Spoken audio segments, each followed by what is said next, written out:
Reunion. Hello, y'all. I was selling crack on a private jet up in the hell and back. But no confusion, this a reunion. Hello, y'all. Welcome back.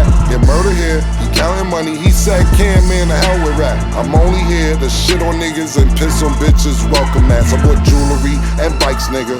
Black Benzes and white Vickers. Now I'm out here and I'm looking for more chandeliers and light fixtures. Nah, I don't like niggas. What's wrong with me? I'm a hype nigga, but this 44 turn to Michael Jordan. I look and say, take flight, nigga. Welcome back to It Is What It Is. This episode is sponsored by Underdog Fantasy.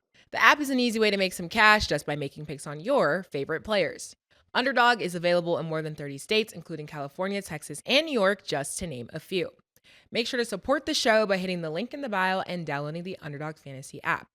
Use code MACE, KIM, or STAT to get up to $1,000 in bonus cash with your first deposit and a free pick. Today is also Fill It Up Friday, so in addition to a Jalen Hurts free pick, all customers will get a 10% bonus on a deposit today. So make sure y'all sign up. I'm Treasure Wilson, aka Stat Baby, along with your hosts Mace and Cam. Murder, what up? Killa was good, man. Shit, everything goes to word. Man, it's crazy, man.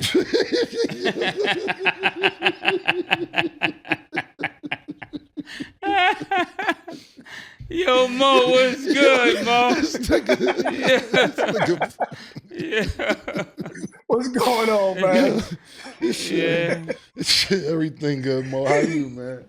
This nigga Murder is wild, man. It's a wild nigga right here, man. Yeah, I know you know. I'm glad you know. I'm glad other people know, man. Man. Mo, what's up, man? You got on Ohio State. What's up? Is it early season switch up? What's going on? The team issued Ohio State gear. You can get it right. Okay, yeah, be clear, nigga. Oh, What yeah. you talking about? Be clear, nigga. Oh, You acting crazy, nigga. What you talking about? It's issue, nigga. That means you can't get it. Pause. I'm going to Ohio State. Team issue. Yo, Mo, it's good to have you back, man. First show of the season for you, baby. How you been? What you been doing?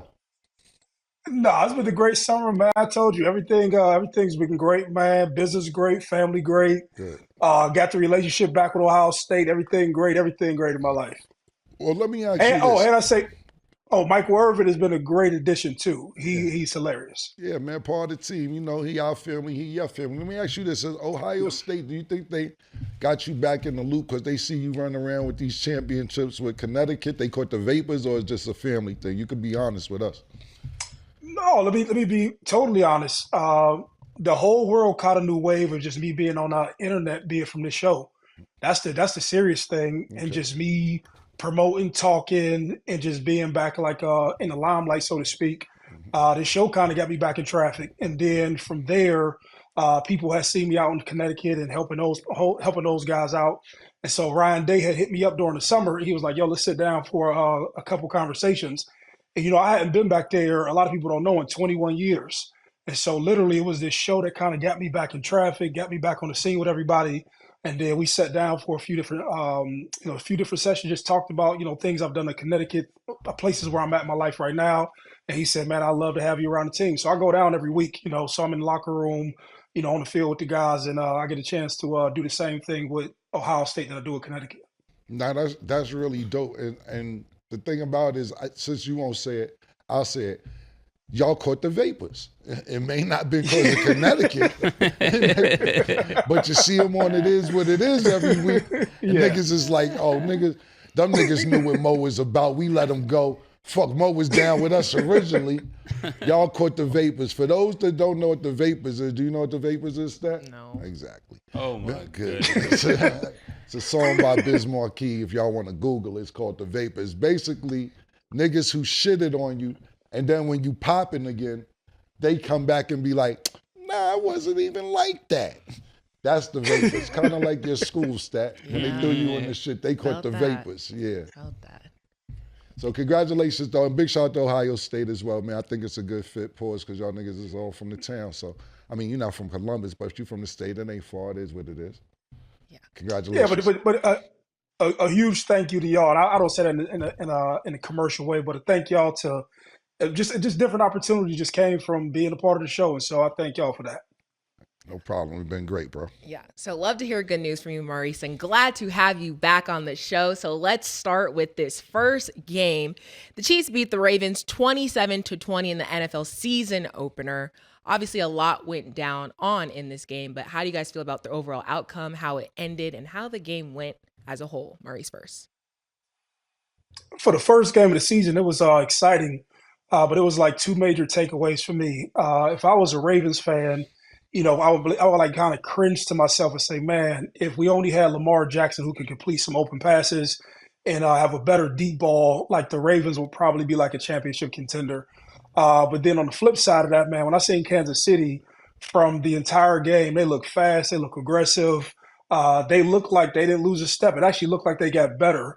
And knowing that this is the early part of the season and knowing that they'll only get better from here, like I was thinking to myself, like, man, who are really going to beat these guys? And so I enjoyed the game, but I took away that, Kansas City is going to go on another championship run. Mo, you have a grasp on the obvious. Welcome to Titletown, my friend. You have a complete grasp. Pause. You see what we putting down, right? So next week when I come in here, anything dealing with the Chiefs from now on, I'm gonna let you and Cam sort that out, cause we're on a run for a three-peat.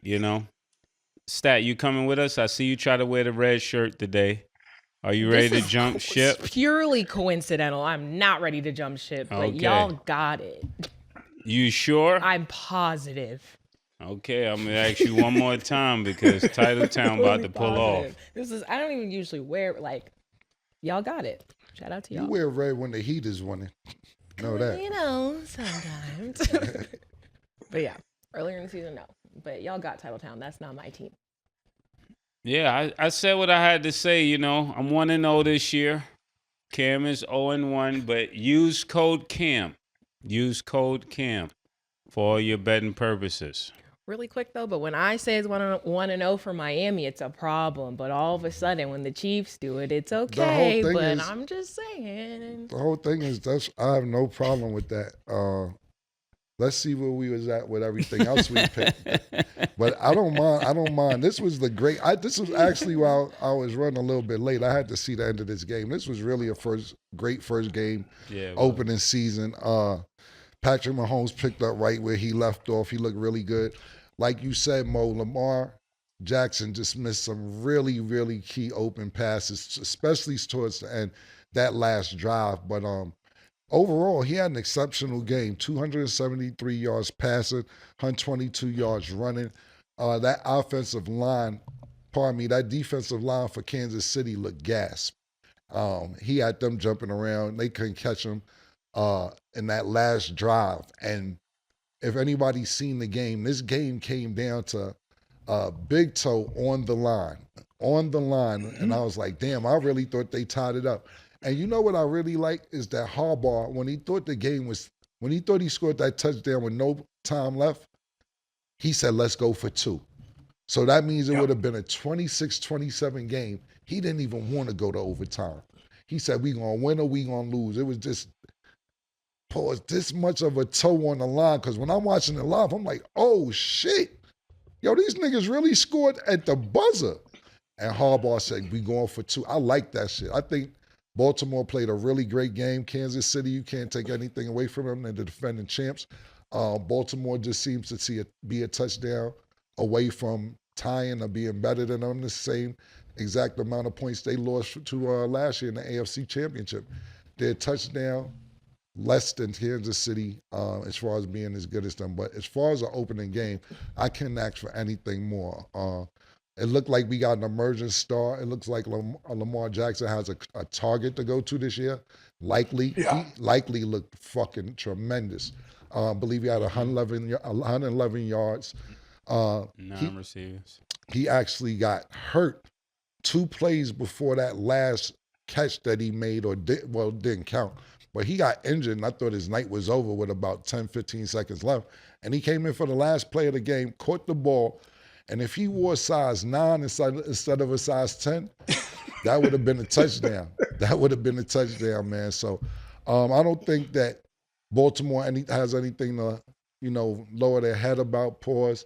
But a loss is a loss, and you got to give it up to the Kansas City Chiefs. But it shouldn't have came down to that last play. Mo, you made some great points that Lamar missed some very, very key passes towards the end that didn't have to wait till the last second for Likely to catch that pass. But any takeaway that I do have from this game is that Lamar Jackson has a guaranteed target this year and Likely. Really good. Didn't Kelsey break a record this game? I have to double check. I'm not sure this specific game, but record. I'll check. Another thing is this, NFL, we not going to start all this Taylor Swift shit on a Thursday night.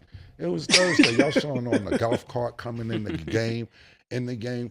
Like y'all drug it last year. I don't even know her new single. I'm seeing her more on y'all fucking with the NFL games than her music. Not saying her music ain't popping and none of that. I don't got time for the Swifties. I'm just telling you, God damn, could we start the season?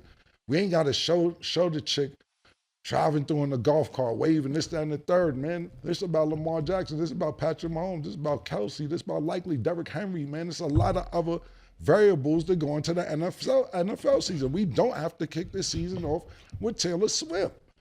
3-4 weeks into the season, I dig it and all that, but goddamn, we started middle season Taylor Swift. They won the Super Bowl, Taylor Swift. Start the season, Taylor Swift. God damn, this is football. Relax. Yeah. And then to answer your question, Travis Kelce didn't, but Patrick Mahomes did. He broke the Chiefs' all-time passing yards record. So, congrats. Yeah, of course. Thank you. And then last thing I want to add, I do want to praise Xavier Worthy. He was the Chiefs' first-round pick. He played phenomenal. I was saying if I was Kadarius Toney, I'd be sick because the Chiefs did waive him earlier in the summer. So then to bring a rookie in and then he scores 2 touchdowns in the season opener versus the Ravens, crazy work. So shout out to him. I'm excited to see how he progresses throughout the season because it's only game 1. So as a rookie to be playing like that, that's a phenomenal job. So shout out to him. He did all right. That nigga got 47 yards. His defender slipped. I watched that. His defender slipped, and he was wide open. It wasn't crazy. No, I'm not taking away from the win. He ain't had no crazy game. I mean, it seemed crazy. Like, if you get the ball on the 2-yard line and you score 2 touchdowns, it seems crazy. Like, oh, he had 2 touchdowns. He had 47 yards. One of them passes, his defender slipped. He had a right game. You know, when niggas see 2 touchdowns, seem like it was crazy. It wasn't crazy. Nigga had 47 yards. You did all right. Wasn't, unless the stats say gas it. Like he had 125 yards and all. Nah. Gen Z. It's Gen still Z. a good start. Y'all know I like to Good track is how great. the rookies perform. So for me, I'm like, okay, 47 first game, we have more things to watch. 47 yards. And on the 40-yard pass, your defender slipped. Whatever. I give more credit to Pacheco on the Chiefs because it was 2 times. One of them was actually for a touchdown. When he gets tackled, but he doesn't touch the ground, they roll over, pause, and he's still not on the ground. He realizes he's just on the defender's back, pause, and he gets up and starts running for extra yardage. So shout out to Pacheco as well. And I ain't going to shit on your nigga. 2 touchdowns is cool. But the way Stat presented it, she did like Michael Irvin yesterday. All dramatic and all that was crazy. But a win's a win, and congratulations to the Chiefs. Yeah, definitely. Okay, so moving along, let's talk some NBA. So when asked who was the worst NBA player of all time, Shaq responded, Rudy Gobert. And he said, Ben Simmons is another bum. Rudy Gobert obviously didn't take that lightly. So when he saw the tweet, he said, it is sad to see someone that has accomplished as much as you did at Shaq, both in sport and business, still be triggered by another man's finances and accomplishments. I get the entertainment part, but unlike other folks, you don't need that stuff to stay relevant. How do you guys feel about this interaction as a whole between Shaq and Rudy Gobert? Maurice first. Well, they have some history. I've seen Shaq throughout the years just talk shit about Rudy, his play, his effort. And he has comments about him being a defensive player of the year and things that he did and didn't do. But I've heard Shaq just on numerous occasions throw jabs at people. And I think it's just his part of his personality. You know what I mean? Just to talk shit about people and compare what they did back in their day. Because it's always younger guys, always shitting on older guys. So Shaq may, in some weird way, may feel like he has to defend himself or defend the era of basketball where guys played a little bit harder and where guys were playing a lot harder, for a lot less money. And so I think like it's just Shaq's personality and Rudy, just like a lot of guys from Gen Z, are sensitive. You gonna put all Gen Z as sensitive, Mo? Yeah. The majority of them, yeah. Yeah. Stand on your statement, Mo. Yeah, Mo. You back. I'm just checking, Make sure you here to tell the truth. Yeah, these guys be sensitive, man. I mean, like mental health. Some of it's real, and then a lot of it is these guys just sensitive guys, man.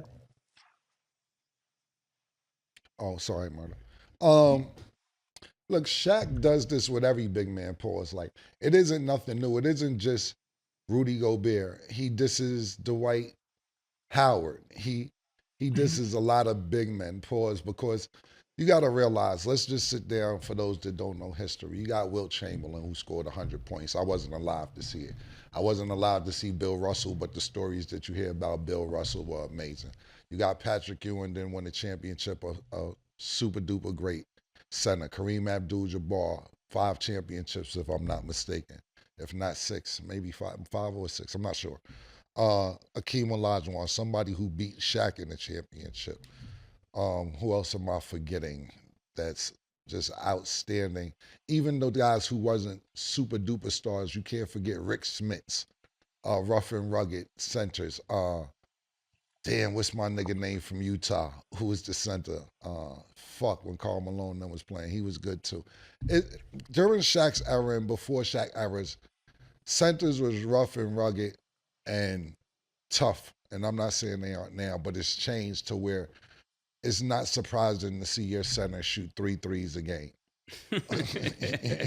you know what I'm saying? You know what I'm saying? Your center doesn't run to the box and beg for the ball. Like, hey, yo, those days are over. And when you watch basketball, when you're old as I am, or maybe a little older, or even just a little bit younger, like Sin is mad at this all the time, that nobody posts up for the box and asks for the ball anymore. But a lot of people forget the rules changed. You could play zone now. Mm-hmm. Back then, you had to play man-to-man, so it was easier to get the ball on the box and have a one-on-one matchup as opposed to today when you could play zone. But Shaq disses a lot of centers all the time. And what I would tell Shaq is you can't really argue with Shaq because he may have been the most dominating force ever as a center. Maybe not the most skilled, but as a dominating force, he was very powerful. And it's hard to argue that. So when Shaq sees people not playing the center position as rough and rumble as he used to play, I think he likes to diss them from time to time. And like I said, he takes shots at centers all the time. Rudy Gobert, look, I'm not sitting here questioning his toughness or anything like that. But when you let somebody who's shorter than you by at least 7, 8 inches put you in a chokehold and you just like, What I do? You're not trying to fight back. You're not trying to get out the chokehold. You're just looking at the referee. It's not even a game going on at this point. You're not even trying to get the arms off of your neck. Pause. What are you supposed to, like? We call him Rudy Yogurt, okay? I didn't even want to say it. I didn't want to say it on TV. I didn't even want to say it. But that's the nickname when we talk about him. That's what we call him. I'm not here to pile on or be disrespectful. But when Shaq says all-time worst, that's the question, Stat? All-time worst or just softest? He said worst NBA player of all time. Nah, I can't go for that. I can't go for that. I can't. We could go. I didn't know what to say about that. We could go with Sam Bowie. We could go with a lot of niggas that was all, I think he's better than Greg Oden. It's a lot of players that didn't pan out. I'm not going to put Rudy as all-time worst. And as much as we talk about Ben Simmons and him dissing him or whatever's going on with him, I can't even put him as all-time worst because we have to realize it's been such a long time, and then sometimes we fall into the forgetting what happened the day before yesterday. But Ben Simmons is a 3-time All-Star. Ben Simmons looked like he was going to be one of them niggas his first 3, 4, 5 years in the NBA. And they was always saying if he developed a jump shot, he could be just as good as LeBron. But he never developed a jump shot. Then he stopped wanting to play. Then he became a fashion supermodel. Yeah, you know what I'm saying? So But we do remember he's a 3-time All-Star. Sometimes we give people a lot of credit who never became All-Stars. So I wouldn't say those two are the worst players ever. Are they two of the most hated players? I would say yes. Worst players, I'm not going to do that, John. Okay. Fair take. Okay, and then we got some super sad news. So Ugandan Olympic long distance runner Rebecca Cheptegei passed away 4 days after being set on fire by her ex-boyfriend. They were apparently arguing over a piece of land. The investigation is still underway, but she died due to extensive burns. So first off, rest in peace to Rebecca. It's very, very sad news. But what was you guys' reaction to the situation? Maurice first. Yeah, it was very unfortunate. Obviously, when you set somebody on fire, I see that she passed away from organ failure. 80% of her organs have been, I guess, shut down or collapsed or whatever it is. But very unfortunate, man. You have men who are super emotional. I don't know. There's nothing that serious that I think that would cause you to dump gasoline on a woman or whatever you did to the woman to kill her. Just when I didn't know about it until you told me about it, Stab. When I read about it, I just thought it was a very unfortunate thing, and obviously my heart went out to the lady because that's a wicked way to go out. Yeah, this is really really sad because if you think about what could really trigger him to want to do that to her is really alarming. I'm speechless when I think of this. Man, Killa, it's on you. To me, it isn't really much to say, and not saying that in a disrespectful way. Especially when you find out the reasoning behind it. Over a piece of land, look, I don't know how valuable the land was. It don't matter. It could have been royal land. There's no reason to pour gasoline on somebody and set them on fire. I have no idea what caused this. And the other day, I actually seen something similar to this. And I'm like, where's niggas just keeping gasoline around in their house? It was a situation where parents walked in on their daughter who was 18 years old having sex with somebody who was 40 years old. This was in Philadelphia. And the father and the mother shot him. And as he ran out the house, they poured gasoline on him and set him on fire. And he was in the street running on fire. And he eventually died. But why is niggas keeping gasoline around in the house? You know what I'm saying? I'm like, I don't get it. But RIP, I really don't have much to say about it except for that's a sad and unfortunate situation. And and that's why a lot of times, and I'm not joking right now because we talk about a lot of things jokingly, and sometimes I say things jokingly and it comes across funny, but I'll be dead serious when I tell you any female who argues with me, I leave. I walk away. I try to get away as far as possible because I'm not here to fight you or anything.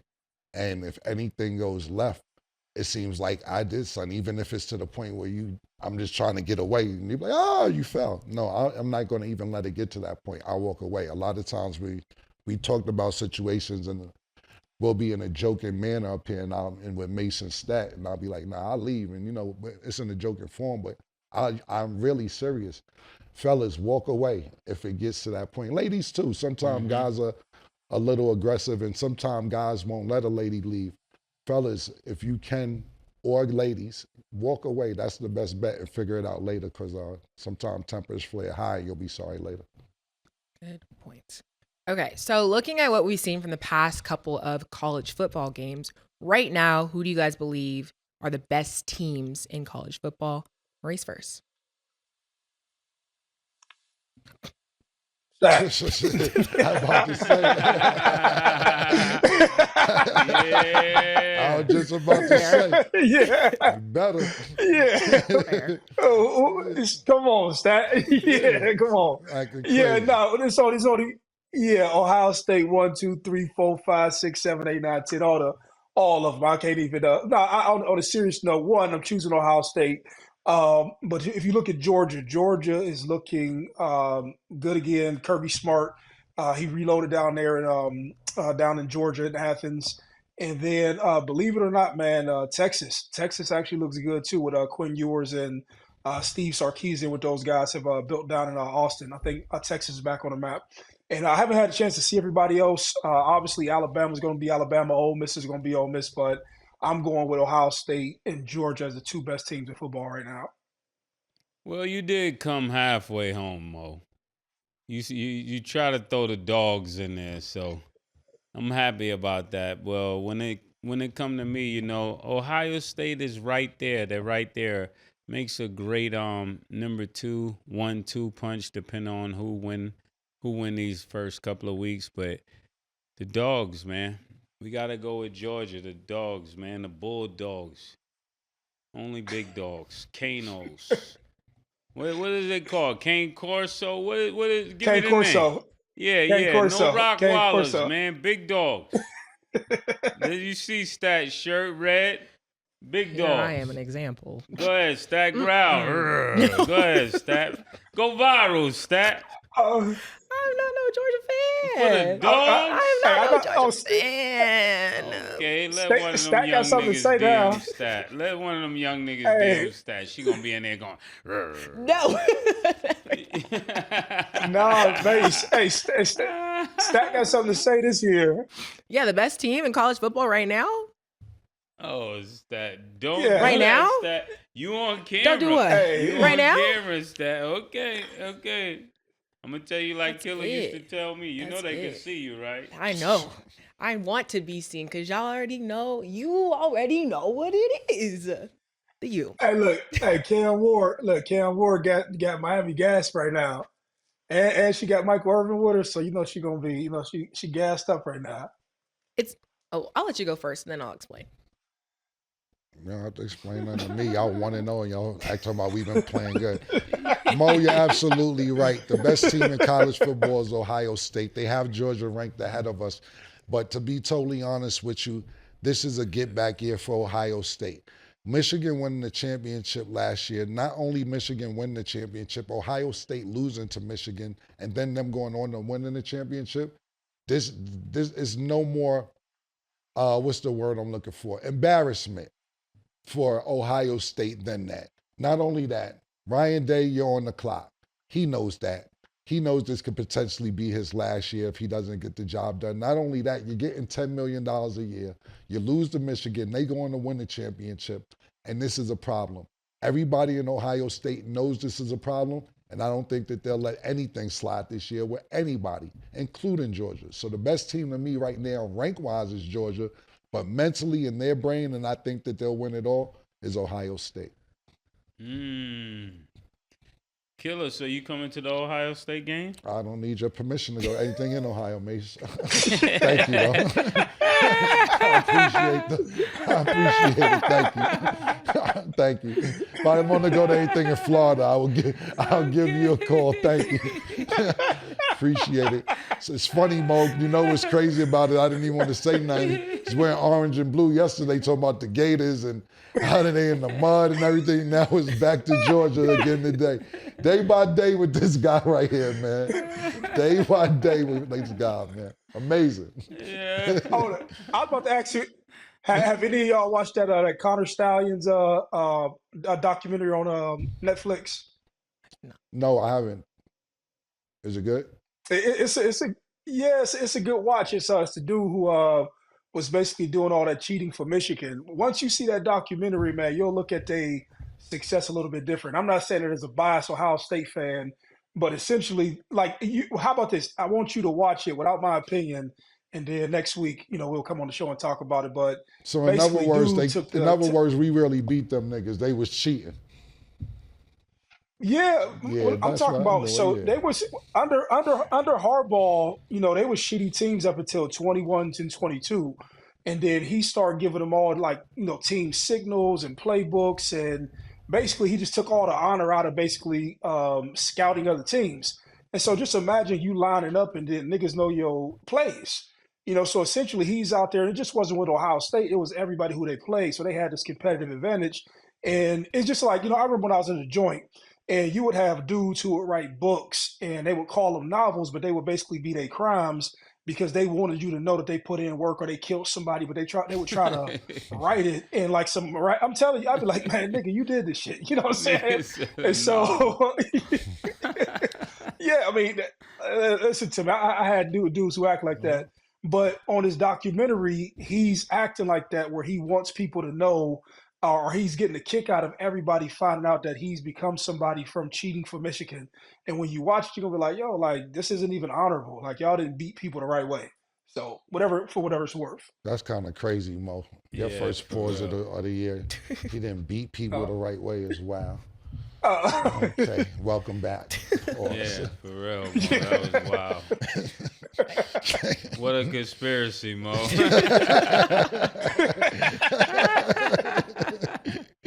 Okay, and then before we go to break, we did talk about it a little bit earlier this week, but Maurice, definitely want to get your opinion. Do you believe that Cam Ward has the ability to bring back the U? I do. He looked in the game where I've seen him beat Florida. I think it's two things. One, he's mature and had a bunch of success when he was at what is it called, Washington State, and he's had success. He's come out. I think it was out of the junior college program, so he's been through the rigor. He's trying to prove himself. He entered the NFL draft, and then he got out of the draft and came back for a senior year, and he went down there. And Miami has always had pieces, man. They've always had the pieces, but they've never had the quarterback leadership. And so I think that he'll make Miami into a playoff team this year. Mo, don't get stats hopes up so high. This is another one of those questions that she's setting up in the show. Not a setup. All of a sudden, we're so focused on Miami. It's been one game. I'm gonna do what Killa used to do. Did you see him play? Yeah, I mean, the kid is good, but it's one game, Mo. It's one game. I will add really quick. We can say the Chiefs is. I was going to say, it's not even just the game. If you look at the schedule, too, like next is FAMU, next is Ball State, South Florida, and then eventually we play Florida State. They're cheeks right now. So it's like we have the perfect setup. To look I'm not good, even trying to like to be look like, good about but nothing. Like, to look good about nothing. Because if we win in the end, like, that Mo, helps his draft stock. Mo, come on, Mo. Mo, this is not making sense, Mo. We just looked at Kansas City, and we can see off of one game they got the that's pieces why I and the said this is not infrastructure. making no sense. Are you about to put Cam up there with Pat Mahomes, Mo? I don't know what y'all doing in Ohio. That wasn't for real. my point. Go ahead. I'm gonna let you rock. Cook. Here we go. My point was, when you look at what they have, like South Florida, all those kids in Miami, they've always had a ton of athletes. They've always had good players. In order to win in college, you've seen it with Michael Penix last year when he was playing for Washington. You need a quarterback, somebody who's mature, somebody who's had success, and he can basically make all those players good around him. And so I believe that he's going to bring them back to some level of prominence. And then we talk about stat. Man, once you get their confidence back by winning the first 6, 7, 8 games, man, confidence is everything in college football. You know, and then I'm not saying they're going to go on a playoff run and beat Ohio State or nothing like that, but they'll bring the energy back to Miami that Miami has lost for like the past 10, 15 years. So because they beat Ball State, Domino State, and then they play a few other teams, you think their confidence is gonna be that high off of that? Yeah, these kids at the end of the day, you go on a run and you've not been undefeated, and then 2 months into the season you've won all your games. You get Mike Werver to do you a pregame speech. You get all those guys coming back on the sidelines talking about how great the program was. Man, you can catch lightning in the bottle. I don't know. To me, I like what I had seen. Pause when they played Florida. It looked like a whole different team with just their energy, the aggression, and just even they got some swag back in there now where, niggas like, man, fuck you, we do you. Like, I kind of like when they act like that because it's like, that's what makes college football. Everybody believe that shit. Okay. Cam, no comments? Yeah, I should have followed Cam right now. Okay, that answers that. We're going to go to break. When we return, we will discuss USC retiring Caleb Williams' jersey. Don't go anywhere. I'm ignoring all things University of Miami. For the rest of the year. So niggas is 8-0 at least, man. I'm not feeding into that. One eye, one heart, one love. Excuse me? After last night's performance, we're gonna do this again? Not tonight. I don't think so. And make sure you close the door behind you. When I take the pussy up, man. When I take the pussy up, man. When I take the pussy up, man. When I take the pussy up, man. I'm Rico fucking Strong. Took that horsepower and told the girl to giddy up, Baby! Fast money, Manny, fresh shit, cash money, Moscow mule, I'm back. money. Looking back at her, I'm a crash.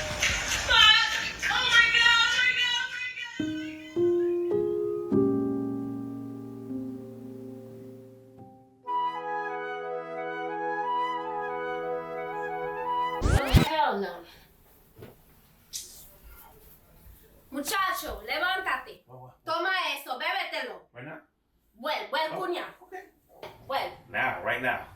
Right now. yeah. Girl, let me see you walk it off. Oh, let me see you walk it off. Yeah, let me see you walk it off. Go, girl, let me see you walk it off. Welcome back. Now let's get into our Underdog Fantasy picks of the day. So this Sunday, the Browns will play the Cowboys. Underdog Fantasy has Dak Prescott at 245.5 passing yards. Do you have him higher or lower, Mase? I'm gonna go lower. Pause. One more time. 245.5 passing yards. Who? Dak Prescott. 245? Mhm. Who they playing? The Browns.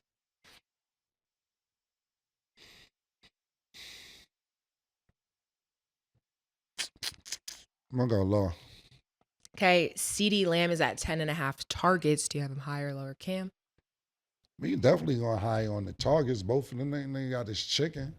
If Dak want to get his chicken, he better pass it to who going to catch the ball. You know, that nigga still ain't figured his contract shit out. So we're going to go definitely 10 targets unless they double in CD Lamb. That's the only way it's not going to be 10 targets. But Dak trying to get paid. You're going to give it to who going to definitely catch the ball. So I'm going to go higher. That's a lot to go higher on. I'm going to take the chance on that. Higher. Okay, and Deshaun Watson's at 221.5 passing yards. Do you have him higher or lower, Mase? Higher.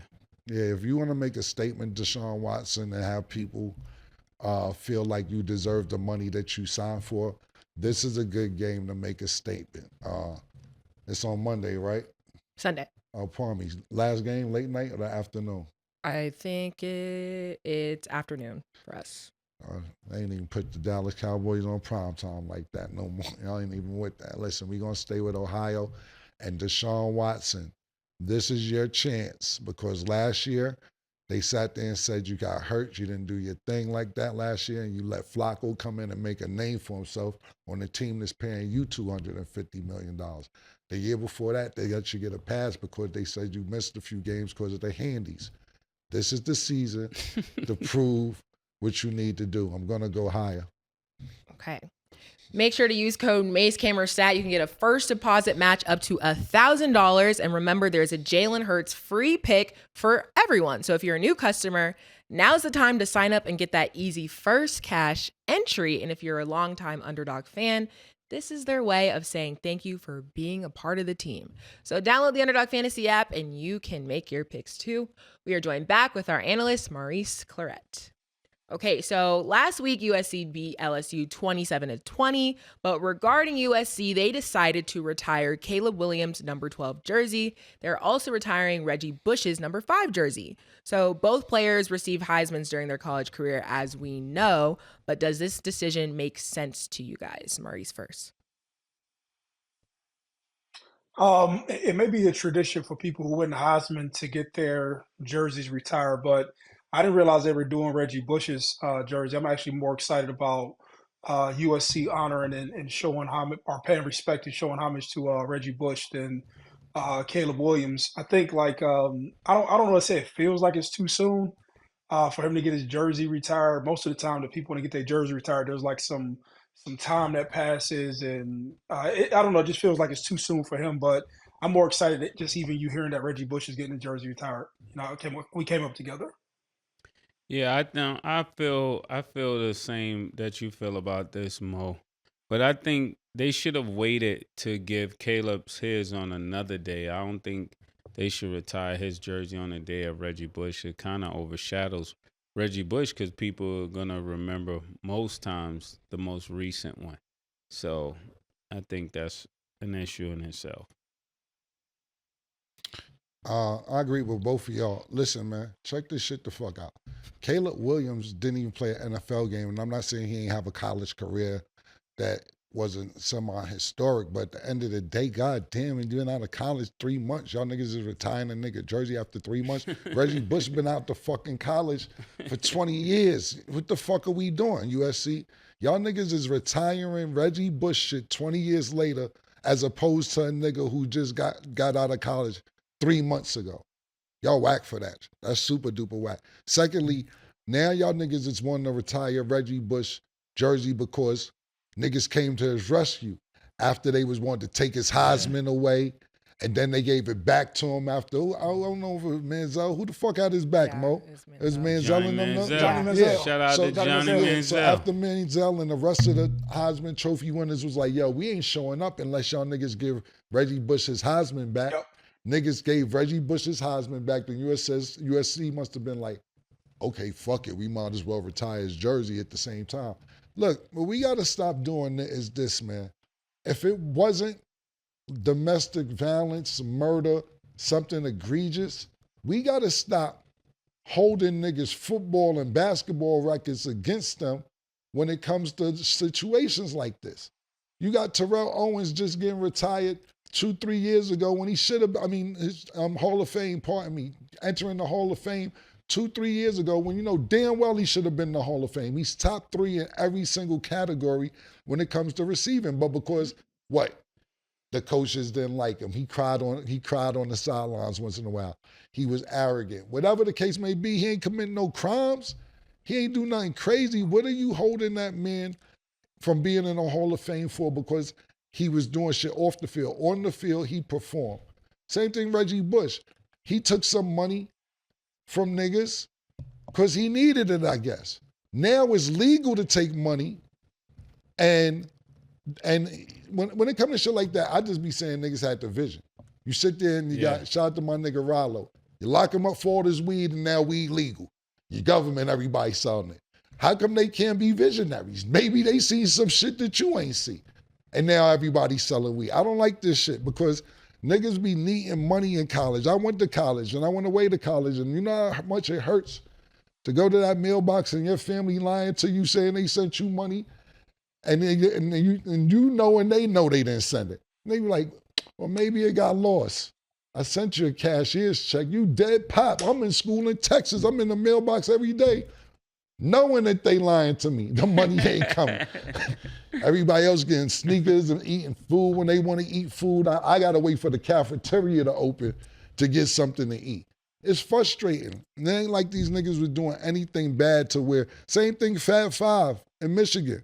They took some money, nigga want to take the banners down. They didn't win the champ. They didn't win the division or the conference or whatever banners they got up. Stop it. That had nothing to do with them dudes playing good basketball. We got to separate the two. And when it's not egregious crimes, I think that people need to get the accolades that they deserve. Back to USC. USC, you're dead wrong. I think it should definitely be on 2 different days. But Reggie Bush is a fucking USC legend. I think he deserves his own day, aside from Caleb Williams. And Caleb Williams ain't even been out of school a year yet. Y'all niggas is whack. Get it together. Let me add something to it. Yeah.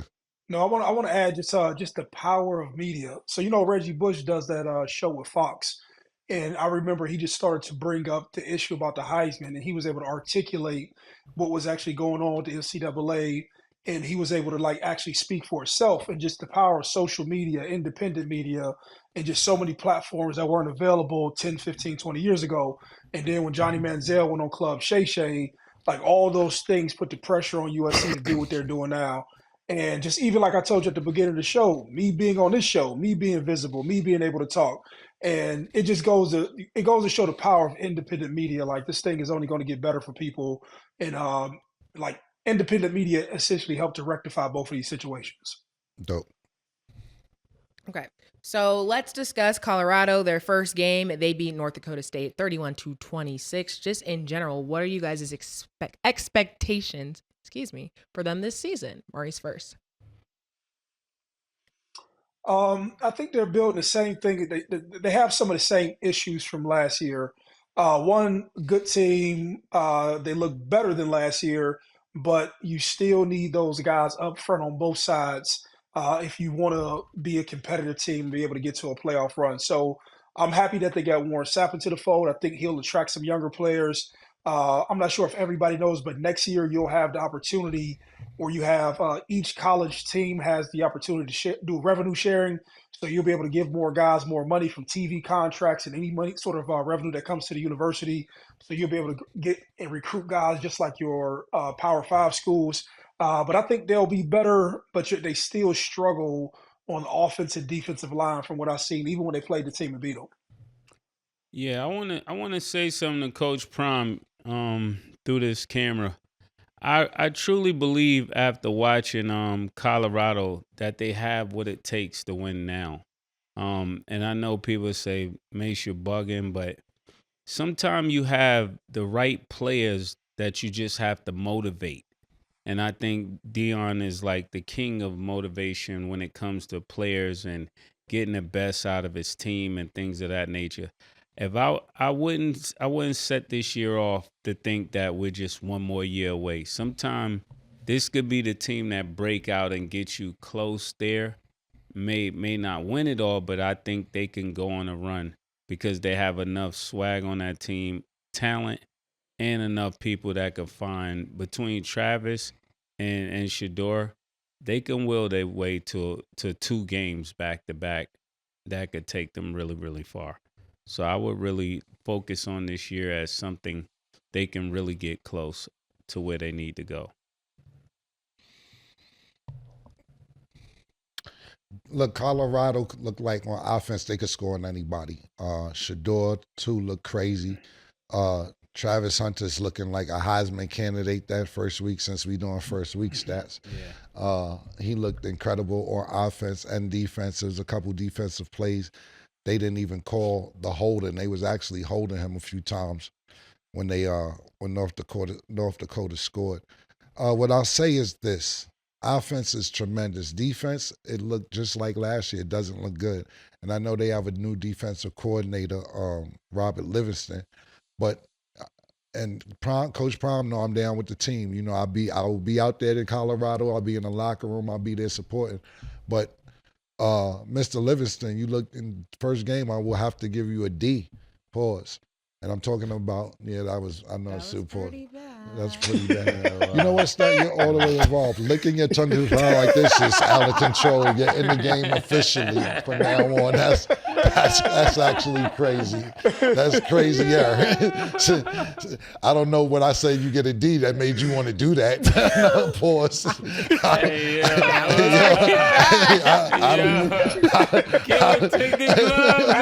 I'm just saying I have no idea what caused that. But listen, I don't know what I'm caused just beyond.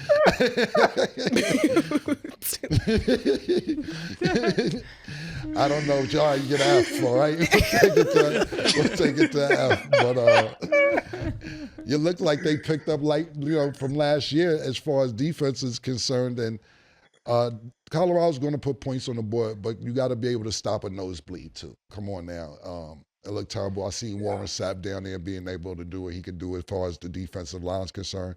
But this is really going to be on Robert Livingston, being that he's the defensive coordinator. And they got rid of last year's defensive coordinator, brought you in to stop at least a nosebleed. So if we get anything more than a nosebleed, we're in trouble. And when I say we, I'm talking about Colorado, because I feel like when it comes to Colorado, even though, my thing is this, even though I'm Ohio State, I know where the tickets is at. See, with y'all, sometimes people don't know how to be cool with the niggas they cool with. You know, when you're on the field, as much as, what you like, Florida? You're not going to get on the field in Florida, murder. You're not. They don't even know you like that in the University of Miami stat. You're not going to be on the field like that. Who don't? You want to be on the field this I season? literally worked the box office. I was on the field. Like, I was very Are involved. you going to get in the with field team. this year? If I go to a game? Let's make a $5 bet. Okay. $5. The tongue stuff. Okay. Cool. Let's see if Stats Dan. On the field. Stat, I don't know. I was bluffing her. She might tell me shut up and get the fifth field. Picture posted. Okay, say no more. Oh. So you know what? Stay out of Colorado with us this year when we go. We bought you last year No, I down didn't there. say that. It's All still, right. We love Colorado, but also Miami. Yeah, you see what I'm saying, It's my school. Dion, you see what I'm saying? I was trying to make a point for you, Coach. See how they switch up on us real quick? Shador and Cam are like this. Like, it's family. See what I'm saying? My goodness. That's the truth. See what I'm They saying? like this. They support each other. That's see what what I'm saying? that's what Michael Irvin was saying the other day. He said, "Yeah, we finna go." That story was Hey. whack. That story Michael Irvin said was whack. Niggas said, yo, it's hot outside. And Cam said, nah, let's work out. The story was trash. Miami. That story was trash. Look, I was bluffing Stat. I don't know if she's on the field or not, but I know one thing. When we go to Colorado, we get treated like royalty. So I say we when it comes to Colorado. Coach, I'm going to keep the glasses that you sent, all 3 for me. Now everybody up here is acting funny. And when you sell the cell phone, when you send the cell phones in, I'm not giving nobody their cell phones You're either. not gonna let the church have a phone? I'm not no, get it. You're not gonna let the church have a phone. Get it on your arm. Get it. Coach is not with you on that. Yo, listen. Yeah. Get it how you live.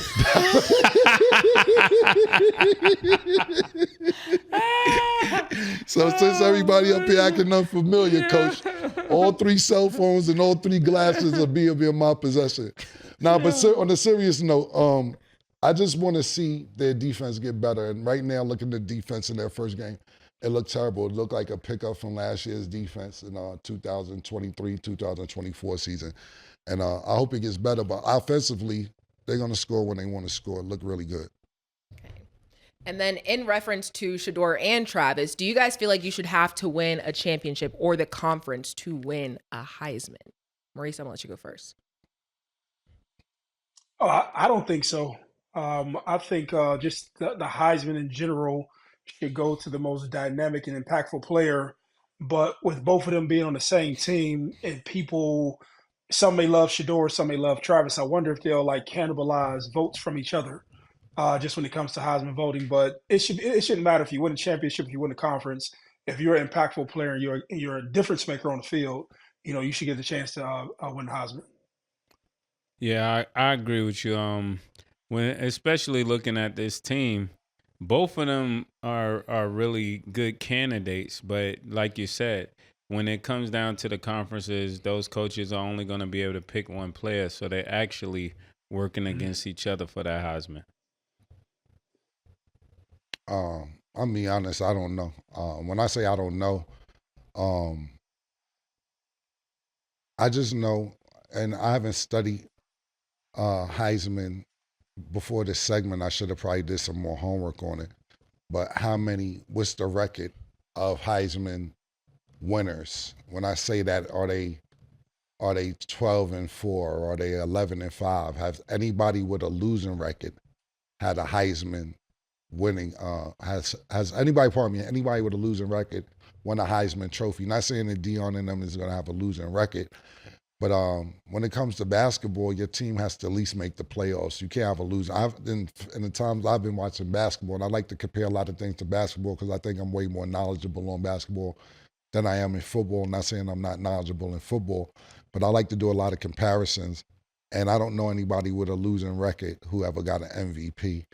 And that goes for football as well. We don't know MVP in NFL, I should say.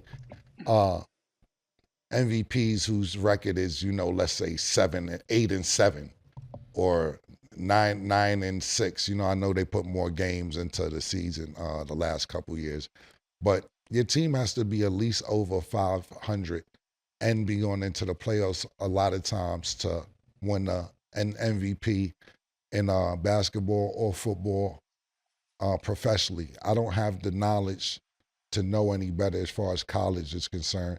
What I'll do is, and I'm grown enough to admit that, I'll do some homework and check the last few Heisman winners and see what their team was ranked and where they going to Rose Bowl championships, etc., and see how that works out. But right now, I don't have the answer because I haven't done any homework on it. So to answer your question, only one player won the Heisman while playing on a team with the losing record. His name was Paul, and it's saying that his record was 2-8, and they were outscored by 159 points. The whole thing about it is, for the people that can't see, the picture is black and white. The stat is looking at right now. This What looks year like was that, Stat? 1956. Yeah, this is what A stat is a stat. Like, so that's what I'm saying. Y'all wouldn't even know what's going on. I'll happen to look at the Yeah, pictures. niggas gonna run with that and be My wrong. mother was born in 1956 exactly. So to make a long story short, since 1956, it hasn't been somebody who's won the Heisman Trophy with a losing record. there you have it. Okay. So before we close, Maurice, I know you had one more statement question that you had before you wrap. Yeah, no, I had to go back to it just to make sure I had it right. No, so I was, and this is more serious. Like, so I was down at LSU this off season, and obviously I'm down at Ohio State a lot. And I was just wondering, from y'all opinion, man, like, why do y'all believe? I have my own little personal beliefs from hanging around these kids, but why do y'all believe? I'm talking to Mason Cam, that younger kids now, I guess, are more mentally fragile than when we all came up. Wow. Let me give context to it, right? As I was sharing my story, sharing my journey with these young dudes, after I would get done talking to them, like, it was just more young dudes who were just like emotionally charged, or guys talking about their mental health, their stress, and just something I had never seen before, just with when I came up in sports, right? And then I went to Ohio State, and it was pretty much the same thing. And guys just talking about the stress of sports, the stress of life, and just like a lot more emotionally wired, or just more in tune to their emotions, are more visibly showing them than I've ever done. And just, as I was writing notes for the show, I don't know if y'all had an opinion on it, or just any thoughts on it. I think one of the reasons is that the lack of and it sounds like a broken record, but the lack of father figures, the lack of male supervision, to the point that when you don't have that male supervision, the child tend to listen to a woman more. That's why even when you get older, this generation has produced probably more suckers than our generation, even when it comes to dating, because they're so programmed to listening to their mom, which translate when they get older to a girlfriend, they listen to her more than anybody else. And that just produce a different type of man, and I think that's what we're looking at in High Value. So they don't even know how to take correction most times from a man. So that's why it always goes left, because they're not used to talking to a man. They're not used to being corrected by a man. So they don't know how to deal with that. But if a woman something, it's like, yeah, we should do that. Yeah, you do that. And, they got to be corrected. You calling our kids suckers? Damn.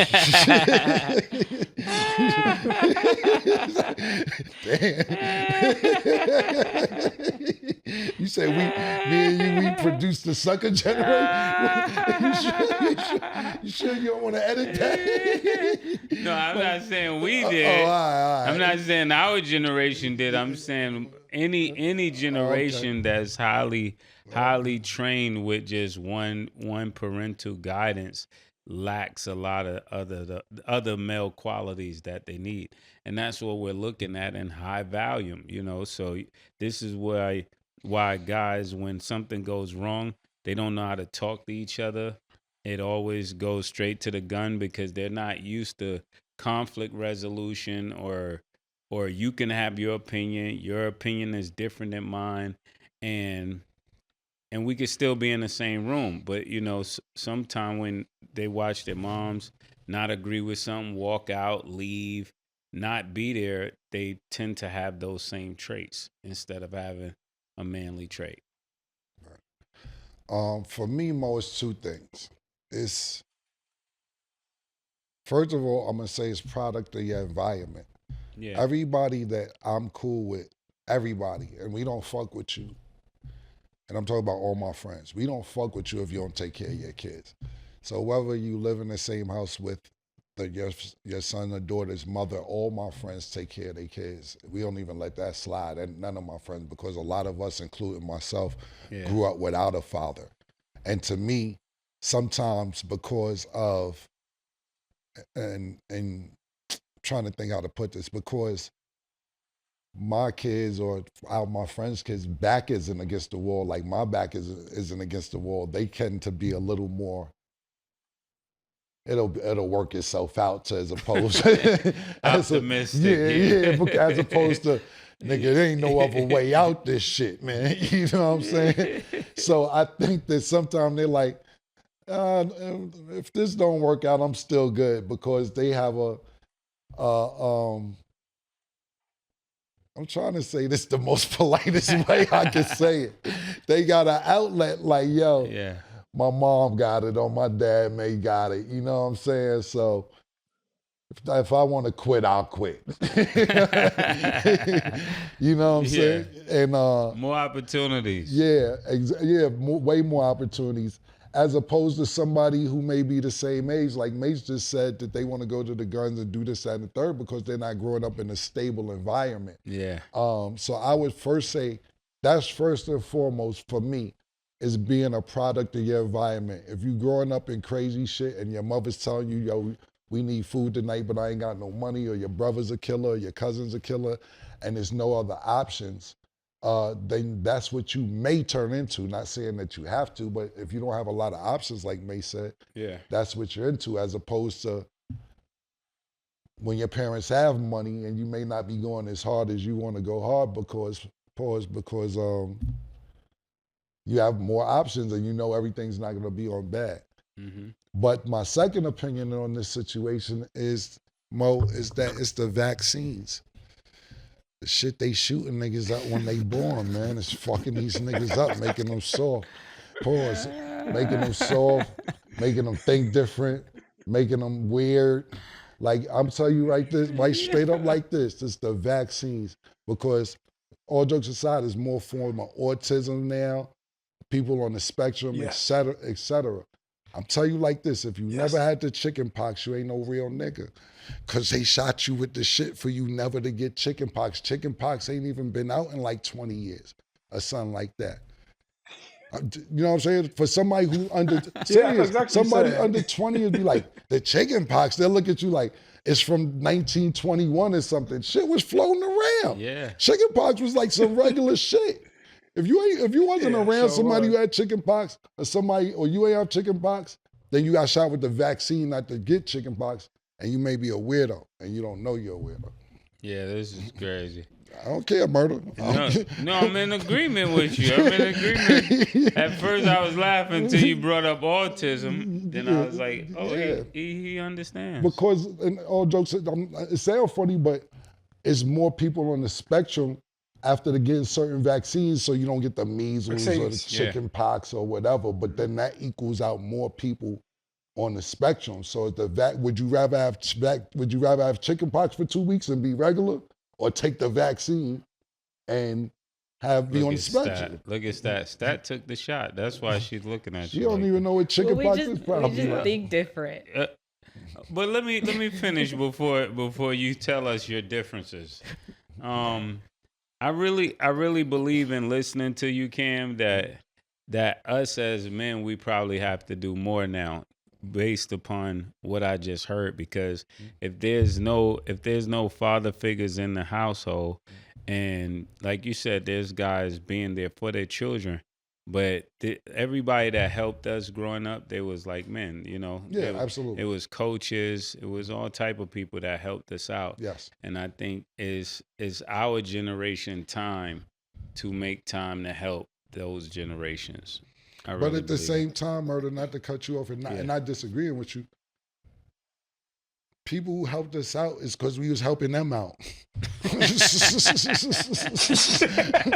winning games. We was playing basketball. You know what I'm saying? We was whether you was a lookout selling drugs, whatever. Nobody just had a kind heart and said, you know what? Let me look out for you. That really wasn't niggas it. ain't buy me sneakers because we wasn't winning games. Yeah, exactly. So, I mean, I get what you're saying. Yeah. And then not only that, it wasn't like niggas was traveling to help us out. This was what was available in our area. So, as much as I agree with you, that's the only option we had. Come in with your differences. Yeah, my bad, Stat, yeah. I don't know. Like, I just feel like vaccine, like, if it's approved, if it helps people, do what you are comfortable with, okay? That's just how I feel. No, what I'm saying is this is not all fact. This is not scientific fact. Yeah. But I don't know a lot of people with autism growing up. And I'm not saying it wasn't people with autism, but it's running rampant. It's a lot now, and there's no chicken pox. So people can say Cam's ignorant, he don't know what he's talking about, this, that, and third. I'm just saying, if you probably do a numbers check as opposed to that shit, I'm just telling you, that's just my opinion. So you think they fixed one thing and messed up something else? My opinion. Yeah, that's what he's basically saying. It's not opinion. that the vaccine didn't work for some, but it messed up a lot of other things. No, That's what he's saying. I'm not saying this. I completely understand what he's saying, and I understand what you're saying. We all three just think differently. Okay, you don't think there's any truth to any of what we're saying? Or? It's not that there's no truth, because your truth is your truth. No, there's your truth, then there's a truth. Yeah. And then the truth. Yeah. And I guess we'll find that out as time goes on. But we're going to end it on that note. Maurice, thank you for being here. Mo, thanks, man. Mo, thanks for being here, Mo. Appreciate you. We missed you, man. Happy you back. Okay. I'm glad to be back, brothers. And Stat, my girl. Okay. That's all the time that we have for today. Thanks for watching. And as always, it is what it is. Stat, you wildin', Stat.